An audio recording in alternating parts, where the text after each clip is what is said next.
Good evening. My name is Gary Hirschfeld, and it's my pleasure to welcome you to services tonight. And on behalf of the clergy, our board of directors, and our staff, I wish you a happy new year and may you have an easy fast. Before our services begin, I need to share with you some facility information, something we need to do in case you're either a newcomer or just as a refresher. And that is that in case of an emergency, we need you to note where the exits are from the sanctuary, which is one exit on either corner of the sanctuary, the 3 exits to the front, and as well as exits on every corner of our social hall. If you're asked to exit for whatever reason, please move a safe distance away from the building and follow any staff member instructions you may be given. Thank you, and Shana Tova.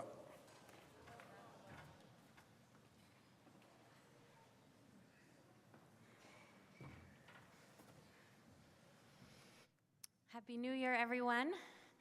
Now that we know how to get out, I thought I'd start sharing how we might get in. There was a great rabbi, Rabbi Baal Shem Tov, the Besht, they call him, and he was walking by a shtibel, by a little prayer space, probably some sort of small garage-like space, and all of his talmidim, all of his students were around him, and he looked in the door and he said, no, we can't go in there. It was totally empty, actually, and his students said, why can't we go in there? And the Besht said, it's filled with prayers that have no wings. Just prayers stacked up on top of each other that can't fly. And his students looked and said, well, why is that? And the Besht said to his students, it's only when God can feel the burning desire of your heart that the prayers actually go up. So I invite us all to really dig in. This is the home stretch of our holiday season, and this is the time really to be here for these next 25 hours and go deep and go in and let that burning desire of our heart rise up to God. We start to kindle that burning ember with the Yom Tov lights. I invite Dr. Sarah Gimbel, her husband, Rabbi Jeremy Gimbel, and their 2 children, Ari and Maya, to come on up to the bima. We turn to page 9 for the blessing for the candles.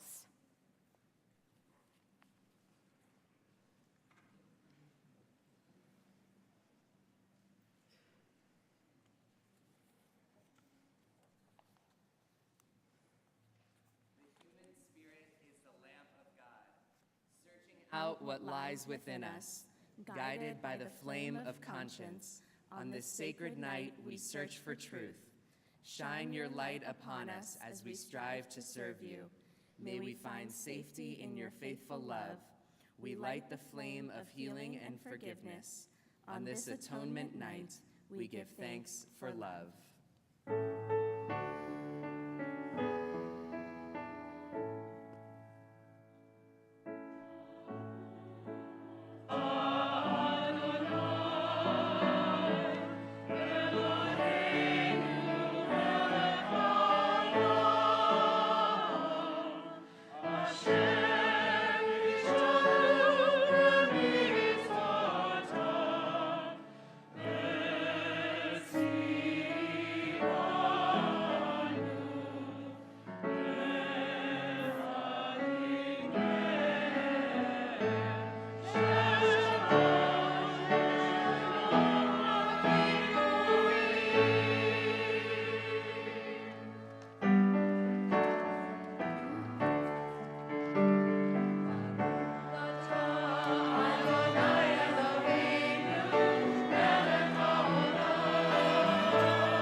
prepare for Kol Nidrei, I wanted to share with you a few words about this haunting melody, Kol Nidrei, the release of vows. We will be opening our ark over and over during these next 25 hours, and it's really to gesture to open up ourselves. Each time that we'll stand and open the ark, I invite us to open up another layer.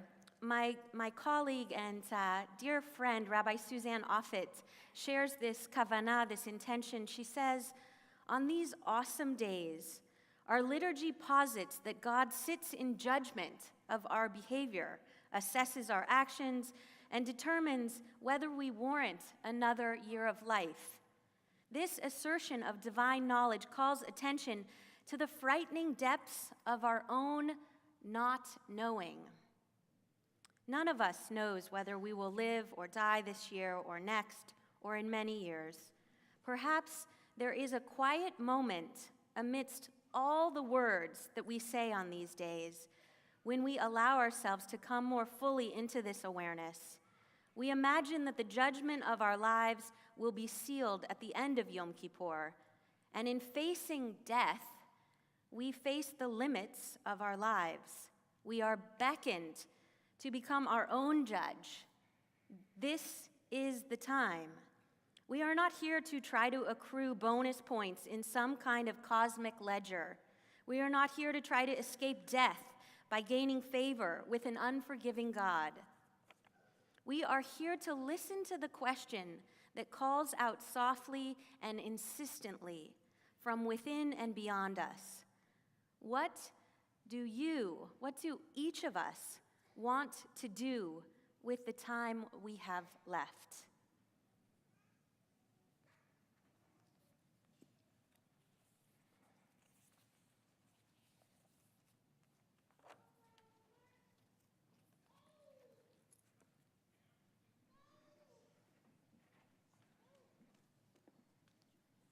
Where's the cello?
Good evening. Kol Nidrei is a reenactment of a courtroom scene. And I'm reminded of what Rabbi Solomon taught on Rosh Hashanah, that above many arcs in Jewish synagogues is the rabbinic saying, Da lifnei mi ata omed, know before whom you stand. So there you are facing the ark, and you're hit with that reminder of the significance of what you're doing when you stand in the presence of God. And on Yom Kippur, when we reenact this courtroom scene where essentially you're standing before a Beit Din, a rabbinical court, requesting the release of vows, we bring forth the Torahs so that you will know before whom you stand. The Torahs are the commanding presence of the Jewish people. It is the source and authority of everything. And it is in that way that our people introduced a new aristocracy into the world, the aristocracy of the learned, which in our day is open to all. And so it is for this reason that it is a custom when you bring the Torahs out for Kol Nidrei, that you call up scholars and leaders of the congregation, for like the Torah, they point the way for how to continue, enhance, and deepen Jewish life. So it is my honor this evening to call some of our scholars and leaders to bear the responsibility of holding the Torahs for Kol Nidrei in our service this evening. And I'd like to call forth David Bark, Cy Coleman, Steve Milgram, and Gary Hirschfeld.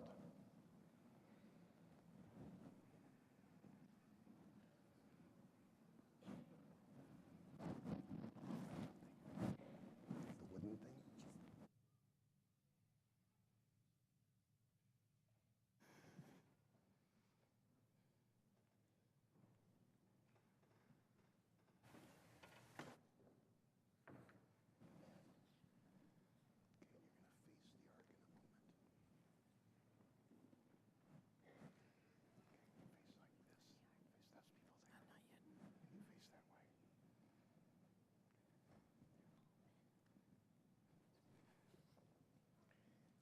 And now, please rise as we open the Torah, open the Ark. Page 16.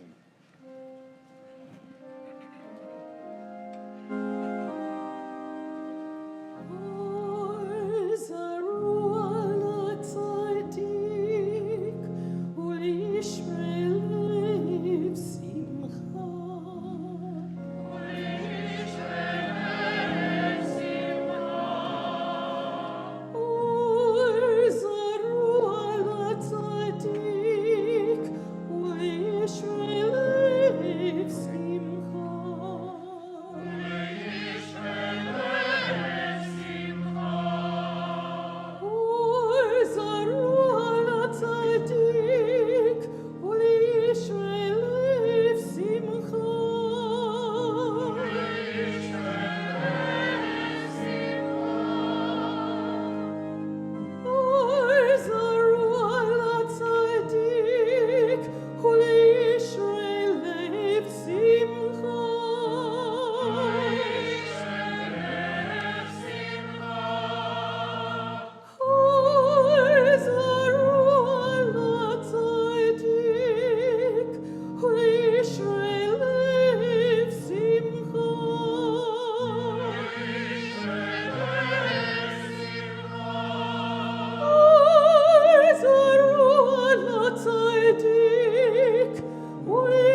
middle of page 16. With one voice, assembled sages past and present declare, all may pray as one on this night of repentance. Let none be excluded from our community of prayer. With one voice, God and congregation proclaim, all may pray as one on this day of return. Let all find a place in this sacred assembly.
together at the top of page 19. Let our speech be pure and our promises sincere. Let our spoken words, every vow and every oath, be honest and well-intentioned. Let our words cause no pain, bring no harm, and never lead to shame, distrust, or fear. And if, after honest effort, we are unable to fulfill a promise, a vow, or an oath, may we be released from its obligation and forgiven for our failure. Let our speech be pure and our promises sincere.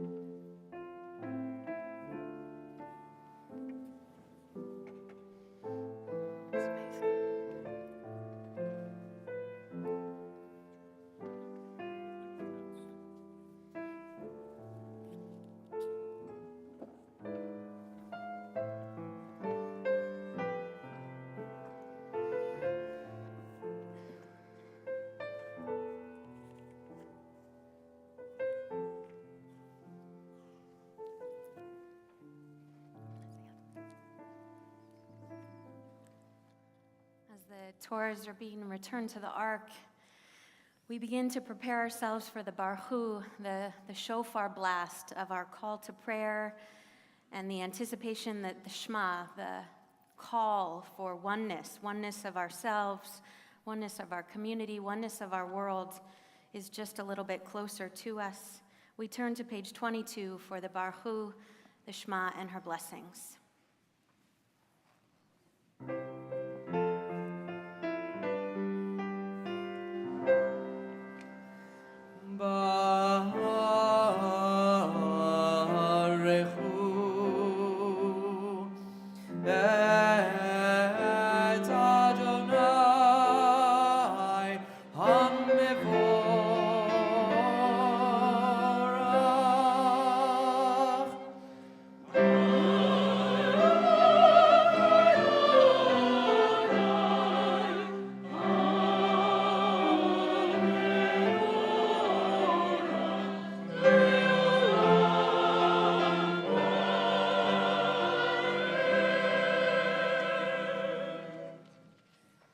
On page 24, we have our prayer Ma'ariv Aravim, which acknowledges that there are a few things in life we are not in control of, try as we might.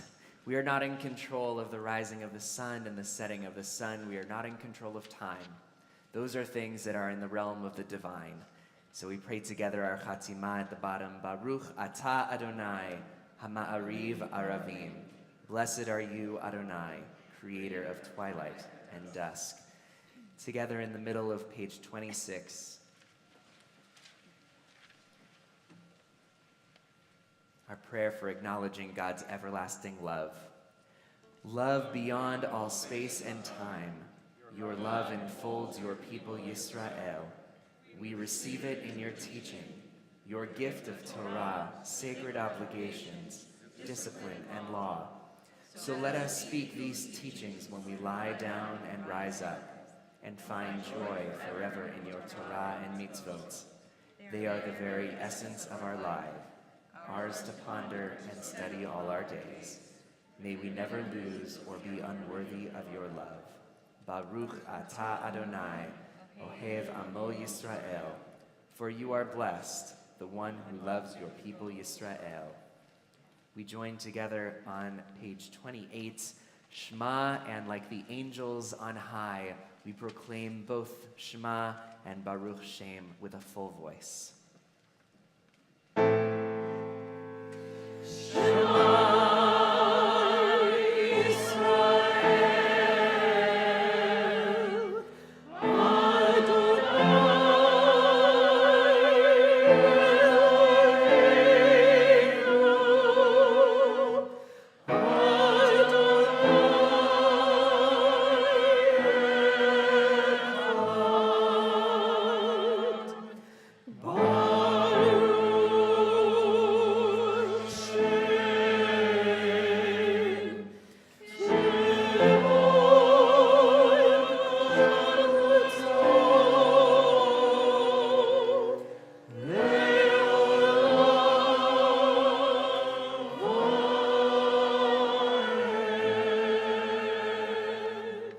Let's be seated as we join together in chanting Ve'ahavta on page 30 and 32.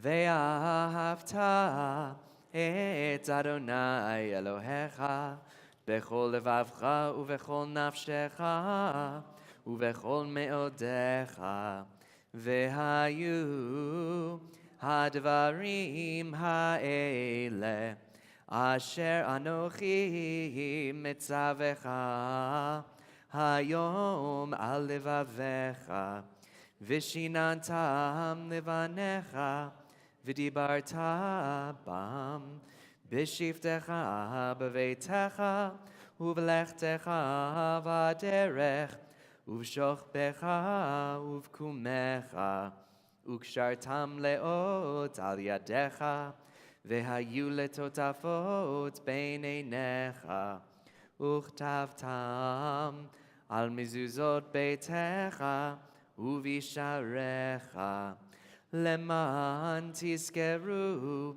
v'asitem et kol mitzvotai v'hitem kedoshim lelohechem ani Adonai Elohechem asher hotzeiti etchem me'eretz Mitzrayim lihiot lachem le'Elohim Ani Adonai Elohechem. Page 37, towards the bottom, we read responsively. And you shall make fringes on the corner of your garments, and you shall leave the corners of your fields for the poor. Behold, I clothe myself tonight in this four-cornered talit, whose fringes recall my sacred obligations. Let me open my field of vision to recognize the poor. Let me open the clenched fists of my selfishness and extend my hand to the hungry. Let me open the darkest corners of my heart to the light of truth. We sing together our prayer of redemption, our song of joy. Page 40, Mi Chamocha.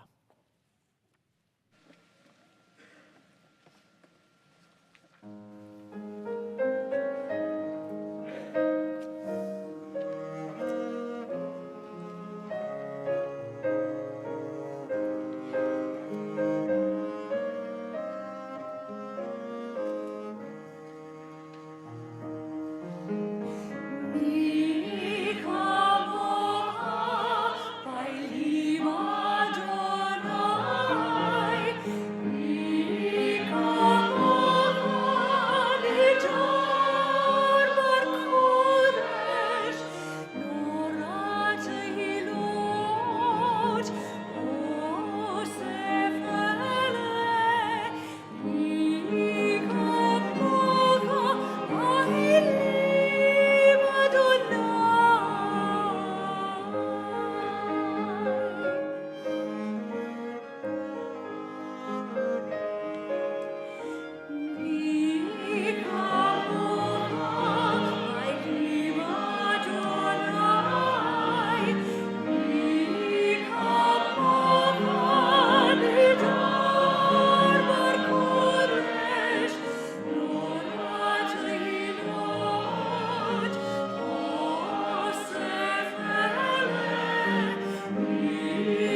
Growing up, my dad never liked it when Yom Kippur fell on Shabbat because it meant we had to add all the red type.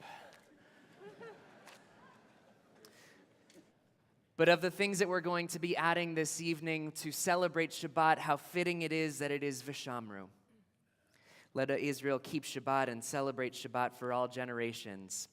Because it doesn't matter if it's Kol Nidrei, we still celebrate Shabbat. It doesn't matter if we're in the middle of a field, we still celebrate Shabbat. It doesn't matter if we're encamped, we still celebrate Shabbat.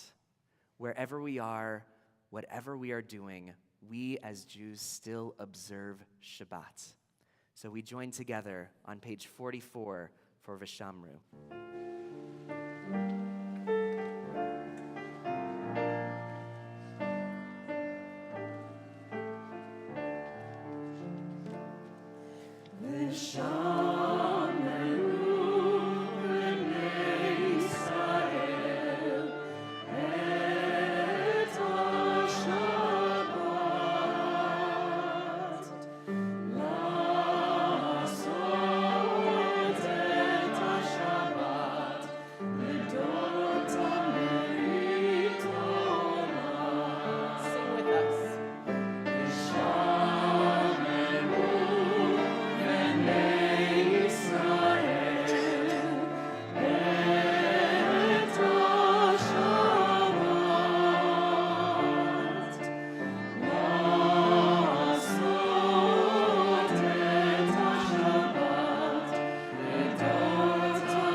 Lawrence Kushner writes, "We are obsessed with work.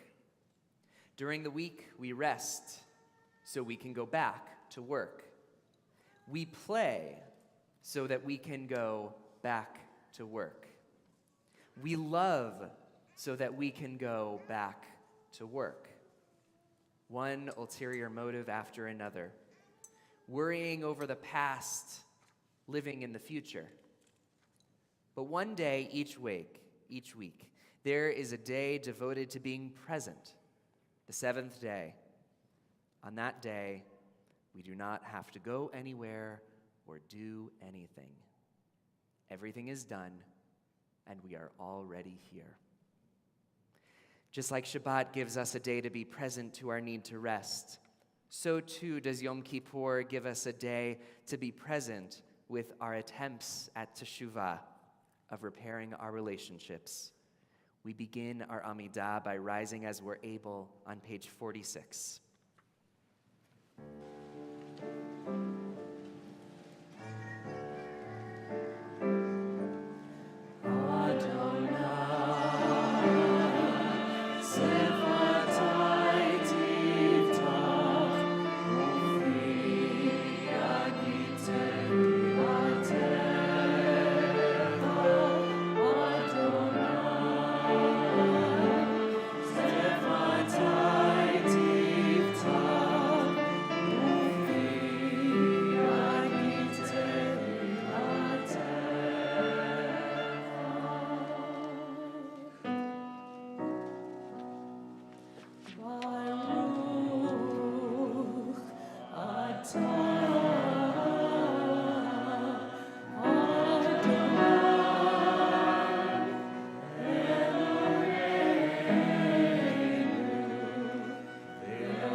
invite you to be seated as we take a few moments of silent prayer and reflection using the words of our Machzor or the words of your own hearts. We'll meet back together on page 78.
Shalom Rav al Yisrael Amcha Tasim Leolam.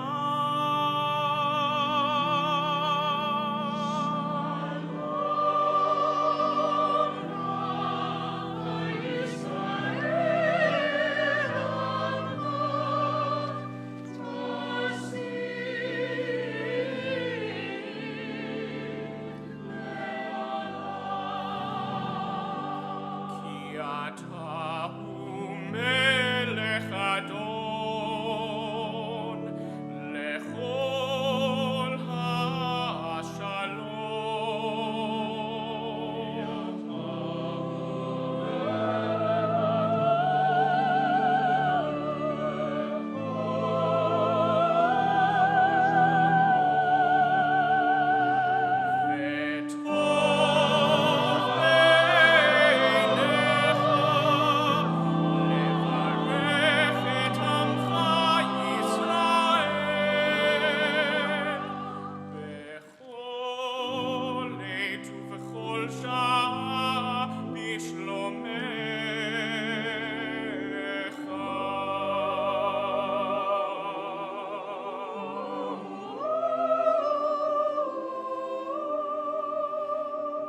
בספר חיים ברכה ושלום.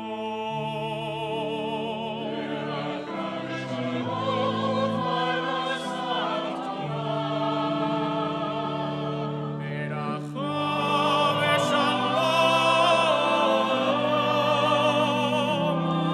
זכר ונכסף לפניך. אנחנו וכל עמך בית ישראל.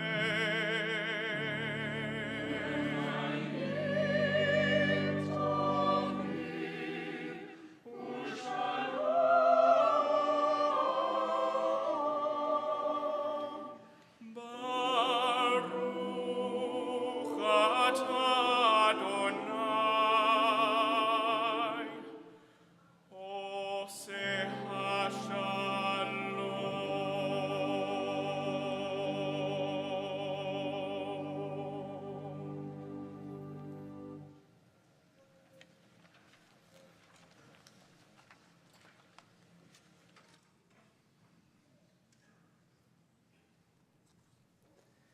As we turn to Ashamnu, our tradition teaches that as each harmful act is mentioned, there's a custom that we gently strike our hearts with our hand. The Midrash identifies this not as an act of self-punishment, but as a way of identifying the heart, that is desire and impulse, as the source of sin, taking personal responsibility and showing remorse. I invite you to please rise as we turn to page 82.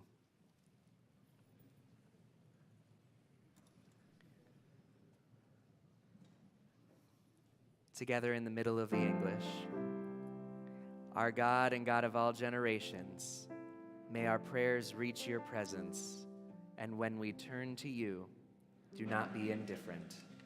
Adonai, we are arrogant and stubborn, claiming to be blameless and free of sin.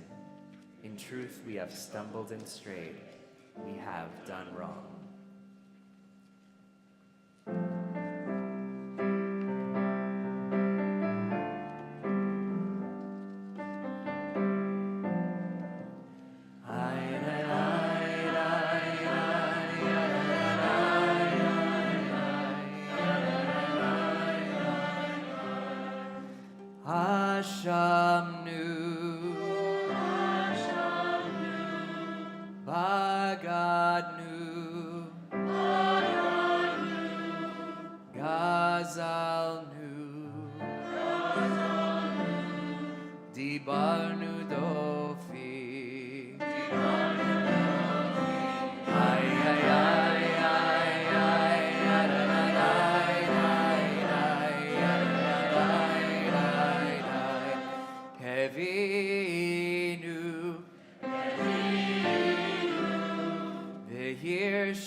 Ashanu, Sararnu, Kishinu Oref,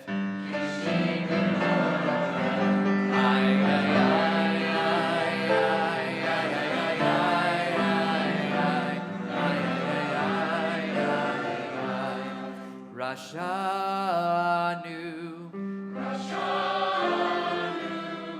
Shichatnu, Tiavnu, Tainu, Titanu,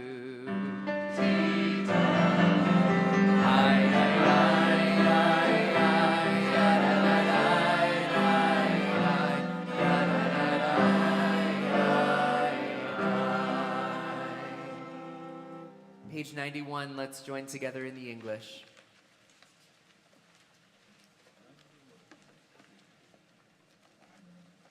We sin against you when we hurt one another. For our failures of love, Adonai, we seek forgiveness. For exploiting another for our own pleasure, and for the wounds we cause through betrayal and deception. For withholding affection from those we claim to love, and for using love to control our spouses and partners, our children and parents, for abandoning friends and siblings whose love has sustained us, and for neglecting those who love us when they need us most, for harboring in our relationships mistrust, boredom, and disloyalty, and for rejecting our partner's efforts at repair and renewal, for possessiveness, jealousy, and for lashing out in anger at those who are closest to us.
On page 96, we find the Ya'aleh, Slichot, Songs of Forgiveness. This acrostic poem traces the spiritual arc of the meaning of our holy days, beginning tonight and ending when the gates close. It flows at the end of the Aleph Bet to the beginning, like a river of light, flowing towards origin, the one who created the universe. May our yearnings rise above the shadows of dusk. May the searching of our souls reach you in the morning. And may our praise, which comes before you, be received until the evening comes.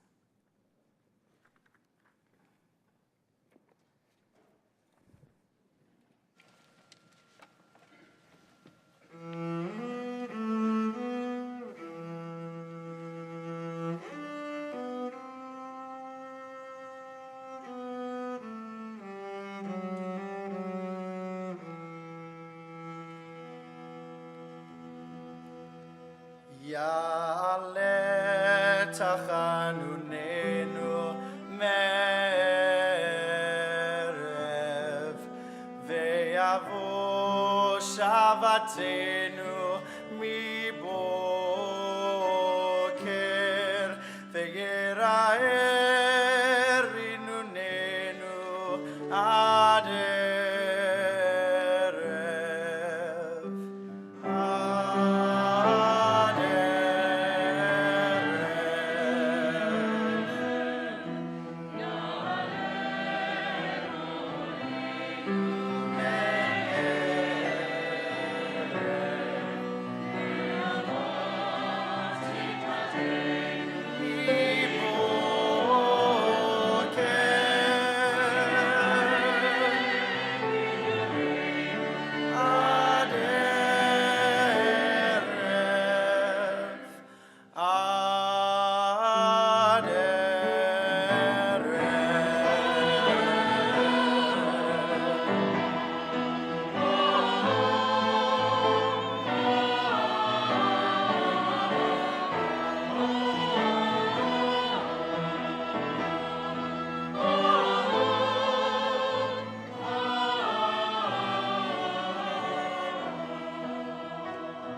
Ya'aleh menusenu me'erev ve'yavo lemano miboker ve'yera'eh kipurenu ad erev.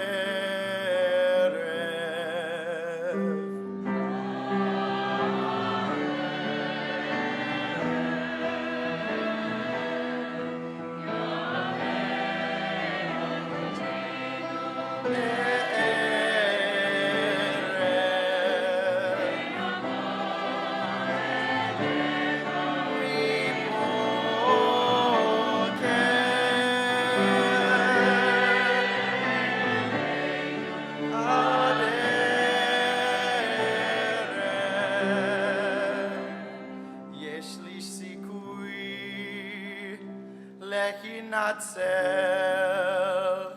אני חושב.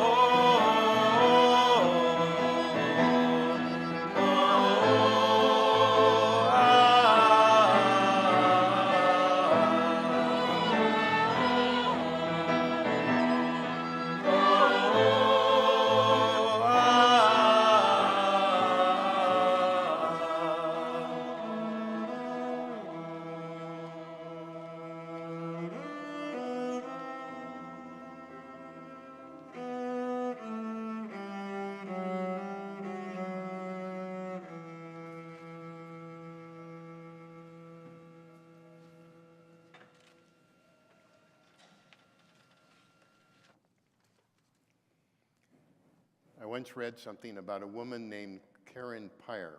It was a story about how she doesn't dream very much. She can't smell coffee brewing. She thinks she feels love, but she's not sure. She's fluent in 3 languages but cannot remember to get out of the bathtub after an hour. She's learned to remember her route to school but cannot remember her teacher's name because, you see, she has no memory. She lives her life completely in the present tense. The past for her is usually about 10 minutes. An accident years before robbed her brain of oxygen for about 10 minutes, leaving her in a fragmented existence of moments strung together without any perceived relationship between them. Can you imagine a life with absolutely no memory? I think that one of the most fascinating ideas on these holy days is our hope that God will be a God who forgets. As we recount our misdeeds, becoming honest with ourselves and with God about all that we've done and that we'd like to forget about, we count on God's forgetfulness. We need memory to function, but we don't want God to have a memory, at least when it comes to our sins. We want God to be selectively forgetful. On Yom Kippur, we list the things we want God to forget during our confession of sins. Isn't it odd that we remind God of what not to remember? But there are some things we definitely want God to remember. And that's what we accomplish with our prayer, Avinu Malkeinu. While we admit to sinning, we remind God of our frailty and neediness, our dependence on Him. We remind God that He is like a parent that we do want to please, and we implore God to remember us, to hear our voice, to take care of us, to protect us, to save us. We want God to forget our failures, but to remember who we are and what we need. And with that, we turn to page 114 and stand, if you're able, for Avinu Malkeinu.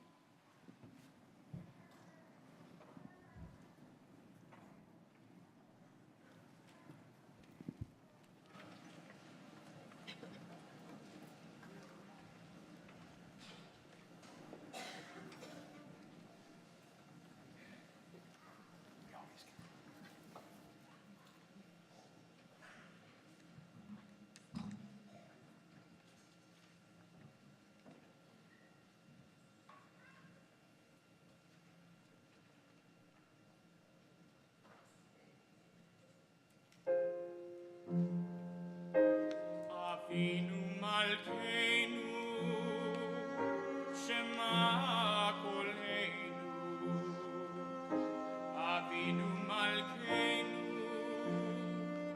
Chatanu lefanecha. Avinu Malkeinu, Chamol aleinu. Ve'alol aleinu, ve'tapeinu.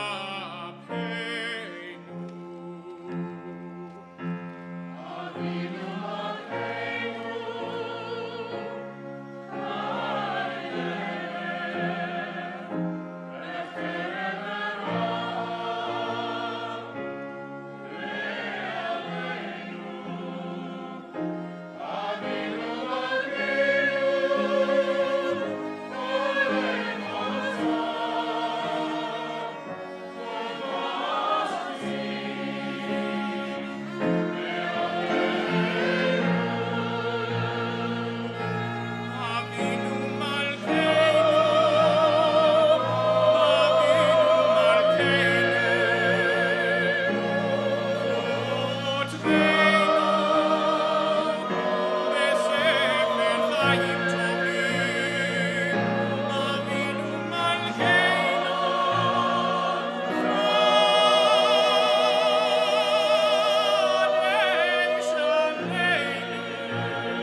many years ago, there was a brilliant and disturbing and frankly a rather largely unnoticed movie from Argentina called Man Facing Southeast.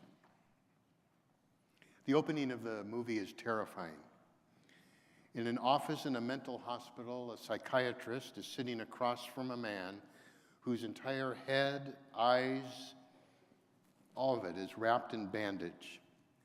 The bandaged man, we learn, and we learn this from the psychiatrist's thoughts, was part of a suicide pact with his lover. His lover has succeeded in killing herself, but this man has failed and now sits blinded, crushed by the thought that he must live the rest of his life with the consequences of the pact and his miserable failure. A tear drops from beneath the bandage, and the psychiatrist thinks to himself, this man is devastated. He needs to be touched, to be held. Yet my professional training tells me it's unprofessional, maybe even detrimental to his healing if I touch the man. So the man, untouched, is led away. Shortly after this, a young man enters the same office, and he asks to be committed to this institution. Why, asks the psychiatrist. Well, because I come from another planet. But if I tell anyone, they'll think I'm a lunatic and have me locked up in this asylum. So I'm saving them the trouble. What safer place is there for me than here? Again, the doctor tries to be professional, clinical, objective, and he says, and what brings you to planet Earth? And the visitor replies, although our technology is superior to yours, we have a dimension that you lack. And what might that be, asks the doctor.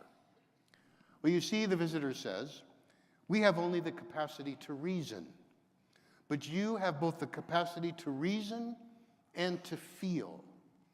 I was sent here to find out how you human beings, with both these capabilities, to reason and to feel, have managed to act so stupidly that the entire universe has become endangered because of you.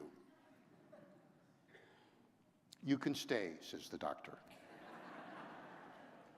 Now, throughout the film, it's unclear if the visitor is really an extraterrestrial or not. What does become clear is how stupidly we act. The man who supposedly lacks emotions, who can only reason, is soon seen by the other patients and eventually the townspeople as something of a messiah. A legend grows around him. He's a miracle worker. When he sees someone is cold, he makes the cold vanish. When a large man gets up from every meal hungry, the man cures him of his hunger. How does he perform these miracles? For the woman who is cold, the stranger puts a blanket around her without even asking how she got to be without clothes. For the hungry man, the visitor asks a small man who is full to share his leftovers with the larger hungry man. Miracles? Common sense? Very simple reasoning. Unfettered by the knowledge that our society makes a virtue of withholding resources, the visitor makes available to people what they lack. For those who are hungry, he finds food. For those who are cold, he finds clothing. For those lacking self-esteem, he finds a compliment. For those who lack companionship, he finds a friend. For those without love, he has tenderness and a touch. For those without self-confidence, he provides respect and dignity. There's a teaching of Maimonides that I once heard summarized like this. When the world finally figures out that knowledge is the most exciting thing, what a beautiful place the world will be. Because when that happens, we won't have a scarcity problem. There's plenty enough knowledge to go around. Scarcity, real or imagined, causes so many of our problems. We come from a tradition that wants us to have faith that scarcity is not a problem. The best things in life are free. There really is enough love to go around. There really is enough learning and wisdom and knowledge for everyone to luxuriate in all they want. There is enough food to go around if we could just get our act together. There's enough caring. There's enough creativity. If we could just shavat vayinafash, if we could just stop, take a deep breath, we might discover yesh lanu hakol. We have it all. At its best, a connection to God gives us this sense of fullness and well-being. I believe that at its core, religion is about learning this lesson and making the changes in our lives and in our society that are necessary to live it in deeper and more beautiful ways. The problem is we are so hurting. We have wounds from our past. We look at the present through the lens of these wounds. We get a distorted view. Someone grows up with parents who were harsh and unloving and views the world as harsh and unloving, even when it's not. To such a person, the world looks like a place with a scarcity of love, even though the reality is it's a world of great abundance. I believe tradition has a lot to state to us about how to transform ourselves and our world to a place where we feel the abundance of the blessings around us, a great and profound sense of gratitude, and all of this can challenge this whole notion of scarcity. Our tradition gives us teshuvah, the idea that we can return to the place of this faith and feeling of abundance, and to the security and confidence that results from this kind of teshuvah. Our tradition teaches us holiness that we can experience. Live one beautiful Shabbat, and then tell me the world has a scarcity problem. Shabbat, when lived deeply, gives us a sense that we have enough of everything that is important, especially enough love and hope. I believe our sense of scarcity scares us off the holiness path, and that faith and confidence puts us squarely on that path. Much in life knocks us off the journey towards holiness. There are many tricks we play on ourselves, many ways we hide, especially as we get older and changes become scarier. But we've got a Torah that tells us that we can be like our grandparents, Abraham crossing a river into a new life, Jacob wrestling the long night of the soul and then becoming Israel, Leah who transforms her bitterness into the deepest gratitude, Moses going from Prince of Egypt to slave liberator to God's Chavruta partner. These stories are inside of us. They are our great inheritance. We can learn not only from them, but we can live them.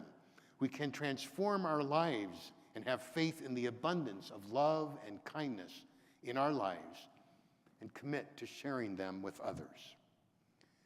To live this way, we need to unlearn what is taught us in our cradles and get to an understanding that scarcity, sometimes a reality in the physical world, never has to be a reality in the world of feelings.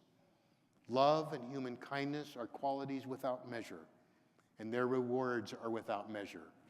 Maybe not always in the marketplace, but in the human heart and in the heart and eyes of God.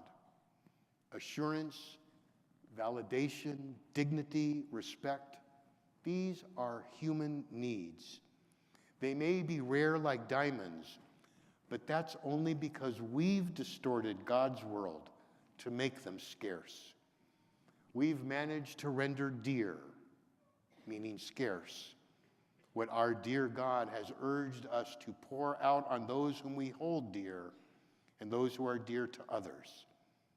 Expressions of validation, gestures of approval, words of love, tender touches, loving glances, a sincere, heartfelt thank you. There need be no shortage of these things. Each day, the observant Jew prays to God, please do not hide yourself from us. In other words, we plead with God, please do not make yourself scarce. It's a simple expression of fear that God might do to us what we've done to each other, deny longings for care and love. Why is it so difficult for us to give more freely of that which will in truth never run out? Isn't it because we've adopted the law of supply and demand, that cold, hard rule of the marketplace, to be the operative law in human relationships, so that even these things are also considered dearer when scarce? I'd like to tell you how my sister Betty, I've told you stories about Betty before, how she learned this lesson when she was in middle school. For many years, our mother, may she rest in peace, was agoraphobic. One summer, Betty spent the entire vacation at our mother's bedside watching TV with her. She became depressed. After a few months into the next school year, a teacher noticed that she seemed sad. She asked Betty to stay after class. My sister was terrified. The teacher said to her, "I could tell you're feeling down, Betty. Can you tell me what's troubling you?"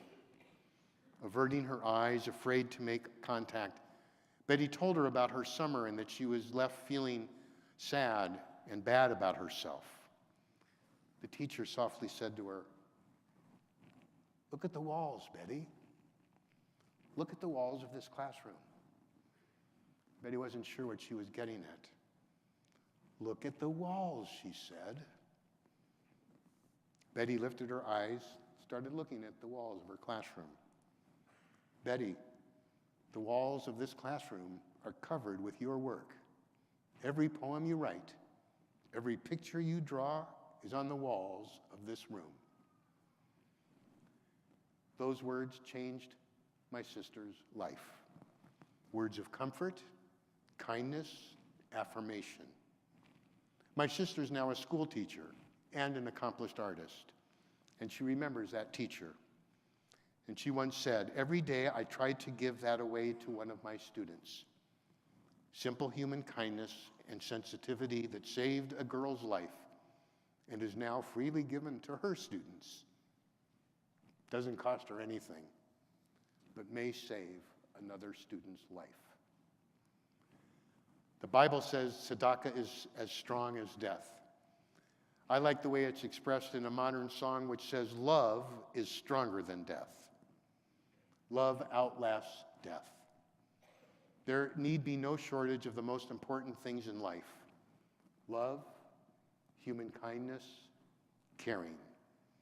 There is simply no good reason to withhold them from our families, from our friends, our community, and our world. When we are able to express our love and pour gratitude and acts of kindness and affirmation on those around us, our lives take on a dignity that not even death can shatter. Tomorrow during Yizkor, when we remember those who cared for us and who told us they love us, let us remember the great gift we can give to those we love and to our world, the covenant of love and kindness. May our children and grandchildren be blessed with this gift from us. On this sacred Yom Kippur day, I implore you, let those whom you love know that you love them, and distribute care and kindness as though they were as plentiful as the sand at the sea and the stars in the sky. Ken Yehi Ratzon. May this be God's will.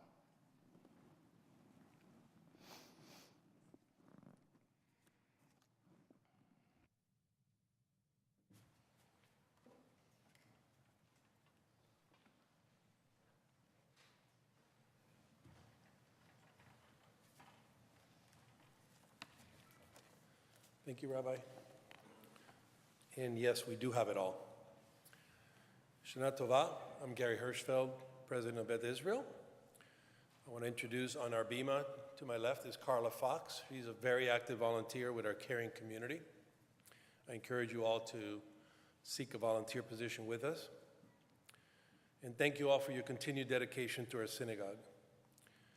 I want to give some thanks this evening to, first of all, to Marcia Bookstein, our cellist, for inspirational rendition of the Bruch Kol Nidrei, to Bob McLeod, our organist, to our professional and Beth Israel High Holy Days Choir, to my wife Tracy Hirschfeld, and to Danny Myers for adding such beauty to our worship. I would also like to thank Dr. Stan Wicks, who's not here tonight, who is our choir's music director, and to Chris O'Brien for leading the service tonight. Thank you as well to our professional Tismoret band, to Mila Wingard, to Jeff Myers, to Brigadier. Hold on, I got it. Thank you. and to Andy Mayer, sorry. We thank Dr. Warren Kessler and Karen Kessler for giving us the privilege of having this inspirational brook called Nidrei as part of our worship experience. And we also thank Iris and Matthew Strauss, who sponsor our High Holy Days music. Yom Kippur is a good time to think not only how to improve our own lives, but to think what we can do for our Jewish continuity and how we can develop the next generation of Jewish leaders. In that light, soon, the Hillel of San Diego will ask the San Diego City Council to grant approvals to build the Beverly and Joseph Glickman Hillel Center in La Jolla, and to end Hillel's 20-year effort to develop a Hillel facility near UC San Diego. Your rabbis and our congregation stand in solidarity with Hillel at this critical juncture, and we ask that you personally add your voice and support to this awesome endeavor. Hillel's website has resources for contacting your city council and information about the hearing this October 3rd at 2 p.m., which we can all personally attend, and I encourage you to do so. Many of our congregational leaders serve as Hillel of San Diego leadership, including the Glickmans themselves, who named this Glickman Gallatin Sanctuary. And we thank them for their steadfast dedication to our college students and wish them good luck on October 3rd. Tomorrow morning, our Yom Kippur services will begin at 8:30 here at Beth Israel with our generational service. Our late morning service is at 11:30. If you reserve childcare, you may drop off your children starting at 8 a.m.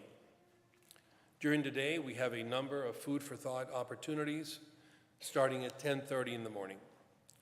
Our afternoon service at 2:45 includes contemporary confessions, and it will be here in the Glickman Gallatin Sanctuary.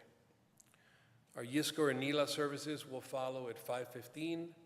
If you or your children would like to participate in the honor of sounding the shofar, the final blast of the shofar at the end of Nila, please sit forward towards the front of the sanctuary, and we'll invite you up on the bima for this mitzvah. At the end of the day tomorrow, we will offer a light Break the Fast refreshments in the Price Family Courtyard.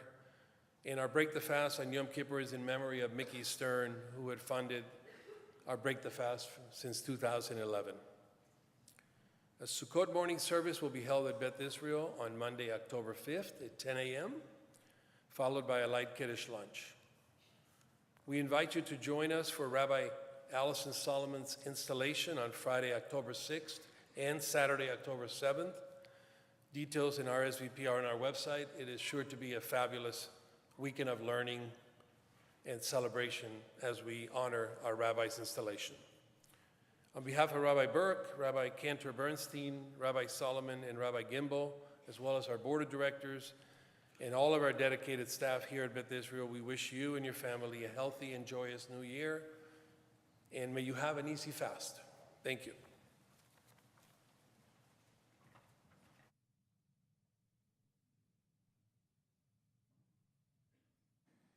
Now we begin the concluding portion of our service with the Elenu on page 116, which continues on page 118. If you're able, please rise.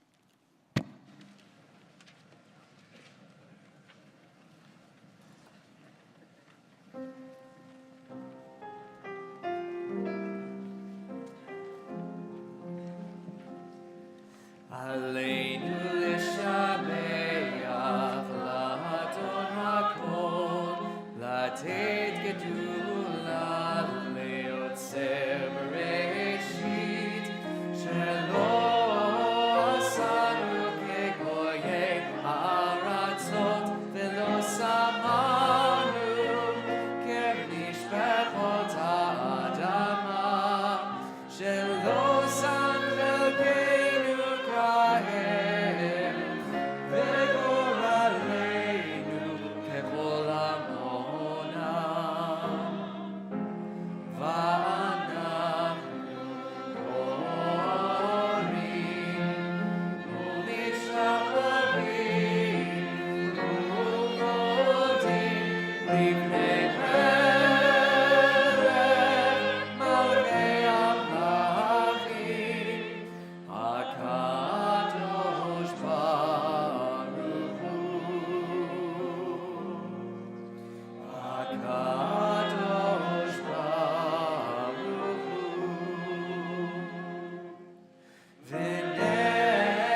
turn now to page 122.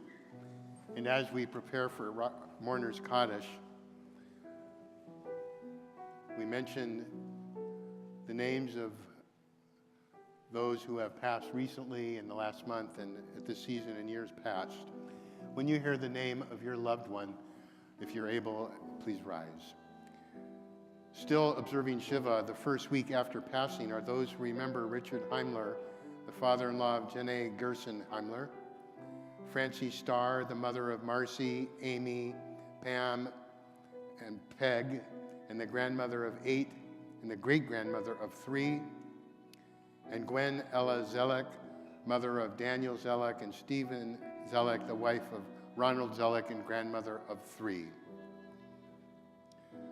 Those observing Shloshim, observe it in the first month after the passing, are those who remember Donna Cook, Lucy Frankel, Richard Sparrow Hoffman, Dick Rosenberg, Irving Rubin, John Schneider, Ruth Schnitzer, Lawrence Schwab. We also remember the following who died at this season in years past, and they are Florence Ackerman, Matthew Barnett, Hinda Bartel, Philip Bennett, Erwin Burton, Esther Bobrow, Rosalind Shevlin, Sarah Codner, Arlene Cohen, Geraldine Kroner, Thomas Davies, Molly B. Deutsch, Abe Diamond, Sarah Jonagly, Louis Dorfman, Dorothy Doria, Arnold Farber, Muriel Philman, Reuben Finkel, Fred Fishman, Norman Folby, Max Forsheimer, Dora Forres, Sarah Friedman, George Gardner Sr., James Gauthier, Evelyn Gerber, Barney Gibbrich, Edward Glazer, Tessie Goldfarb, Abraham Lewis Goldhammer, Harry Greenspan, Betty Gooderman, Harry Gooderman, Herbert Heimson, Herman Harwain, Harry Haskovitz, Sheila Zena Goldstein Halbrecht, Hannah Herman, James Hickman, Dorothy Hiddleman, Roy Hahn, Irving Hosenpud, Josef Ketzlach, Zena Ada Ketzlach, Molly Kirstein, Albert Cowick, Rose L. Kramer, Milton Krell, Dorothy Leeds, Benjamin Levin, Robbie Levine, Stanley Liebert, Isaac Leibowitz, Alfonso Luna, Norma Mannheim, Arthur Marshall, Mary Marshall, Renee Merker, Shirley Michelle, Sidney Moskowitz, Edward Norins, Renee Richmond, Alexander Rosenberg, Alfred Rosenfeld, Henrietta Rubin, Norman Rubin, Martin Sabin, Noah Sandler, Selma Schiller, Sally Schissel, Freddie Schultz, Norman Schulman, Elizabeth Skomer, Harry Smargan, Irene Stern, Rose Stiegler, Charles Anderson Stokes, William Taffel, Shirley Tannenbaum, Stanley Turkle, Maury Wellner, Sarah Wadis, Elizabeth Wise, Virginia Wood, Saul Zwerling. Zichronam livracha, may their memories be for blessing. We all rise now, if we're able, for our Mourner's Kaddish, page 122, and share these words together. Yitkadav, Yitkadash, Shemei Rabbah, Be'alma divarach rute v'yamlich malchute, B'chayechon u'v'yomechon, u'v'chaye dechol Beit Yisrael, Ba'agala u'vizman kari v'imru Amen. Yehei Shmei Rabbah Mevarach Le'olam Olamei Almaya.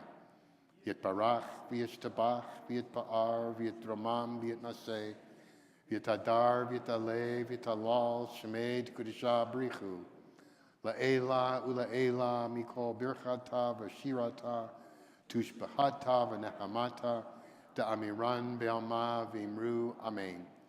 Yehi shlama rabba min shemaya v'chayim aleinu ve'al kol Yisrael v'imru amen. Oseh shalom b'mramav hu yaseh shalom aleinu ve'al kol Yisrael ve'al kol yoshvei tevel v'imru amen. May the source of peace and peace to all who mourn and comfort to all who are bereaved. And to this we all say, amen. We conclude with Oseh Shalom, the last couple lines of the Kaddish prayer we just shared.